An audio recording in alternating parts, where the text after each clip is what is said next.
வணக்கம். என் பேர் கலைச்சந்திரன். நான் மதுரை தான். மொபைல் சர்வீஸ் கற்றுக்க சர்ச் பண்ணி பார்க்கும்போது யூடியூப்ல பார்க்கும்போது ஈத்திலே ப்ளஸ் இருந்துச்சு. இங்கே வந்து சேர்ந்தாச்சு. இப்போ நான் சேர்ந்து 37 தான் ஆச்சு. நான் நிறையா கம்ப்ளைண்ட் பார்த்துருக்கேன். அதே மாதிரி ஒரு கம்ப்ளைண்ட் இங்கே கொண்டு வந்தேன். சாம்சங் J5 வந்து நோ சர்வீஸ்னு கம்ப்ளைண்ட் இருந்துச்சு. என் ஃப்ரெண்டுக்கும் தான் ஏற்கனவே 2 3 கடைக்கு போயிட்டு வந்திருக்கு. அங்கே ஒன்றும் பண்ண முடியும்னு சொல்லிட்டாங்க. நான் வந்து இங்கே சர்ச் பண்ணி பார்த்ததுல வந்து நெட்வொர்க் செக்ஷன்ல வந்து கம்ப்ளைண்ட் இருந்துச்சு. அதை ட்ரேஸ் பண்ணி பார்த்ததுல ஐசியில் கம்ப்ளைண்ட் இருந்துச்சு. அது வேற மதர் போர்ட்ல இருந்து எடுத்து இந்த ஐசி எடுத்து வேற மதர் போர்டு ரீப்ளேஸ் பண்ணலாம். இப்போ ஃபோன் வந்து ஆன் ஆயிடுச்சு. நல்லா இருக்கும். இது வந்து நோ சர்வீஸ் கம்ப்ளைண்ட். இதுல நெட்வொர்க் ஐசில தான் கம்ப்ளைண்ட் இருந்துச்சு. இந்த ஸ்கிராப் போர்ட்ல இருந்து ஐசியை ரீப்ளேஸ் பண்ணியிருக்கோம். இப்போ இங்க டவர் வருது.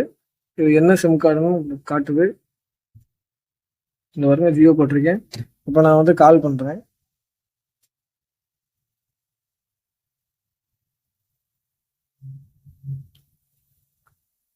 இப்போ எனக்கு காலிங் போகுது. இப்போ எனக்கு வந்து நெட்வொர்க் கம்ப்ளைண்ட் வந்து சால்வ் ஆயிடுச்சு.